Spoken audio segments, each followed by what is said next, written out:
గణపతిని ఏకదంతుడు అని ఎందుకు అంటారో ఇంతకు ముందు వీడియోలో ఒక కథ ద్వారా తెలుసుకున్నాం.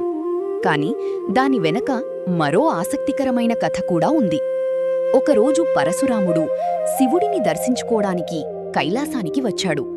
అప్పుడు ద్వారం వద్ద ఉన్న గణపతి, "నా తండ్రి యోగధ్యానంలో ఉన్నారు, ఇప్పుడు కలవడం సాధ్యం కాదు" అని అడ్డుకున్నాడు. దానికి పరశురాముడు, "నేను చాలా దూరం నుంచి వచ్చాను, ఇప్పుడే దర్శనం కావాలి" అని అన్నాడు. కాని గణపతి తన తండ్రి ధ్యానానికి భంగం కలగకూడదని దృఢంగా అడ్డుకున్నాడు.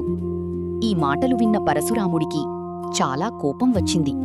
అది అవమానంగా భావించి గణపతితో యుద్ధానికి దిగాడు. ఆ యుద్ధంలో ఇద్దరూ సమానంగా పోరాడారు. చివరికి వేరే మార్గం లేక పరశురాముడు తన దగ్గర ఉన్న శివుడి దివ్యాస్త్రాన్ని ప్రయోగించాడు. ఆ ఆయుధాన్ని చూసిన గణపతి దానికి ఎదురుగా పోరాడకుండా భక్తితో నమస్కరించాడు. ఎందుకంటే అది తన తండ్రి శివుడి ఆయుధం. ఆ ఆయుధం వచ్చి గణపతి దంతాన్ని తాకింది. దాంతో ఆయన దంతం సగం విరిగిపోయింది. ఆ సమయంలో గణపతి బాధతో అరవగా శివుడు, పార్వతీ అక్కడికి వచ్చారు. జరిగినది చూసి శివుడు కోపంతో పరశురాముణ్ణి చూసి అన్నాడు, "పరశురామా, నీకు ఇంత అహంకారమా?"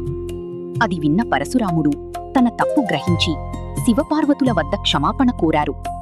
అప్పుడు పరశురాముడు ఆశీర్వదిస్తూ అన్నాడు, "ఈ విరిగిన దంతం వ్యర్థం కాదు, ఇది దివ్యకార్యాలకు ఉపయోగపడుతుంది. ఇక నుంచి గణపతి ఏకదంతుడుగా ప్రసిద్ధి చెందుతాడు.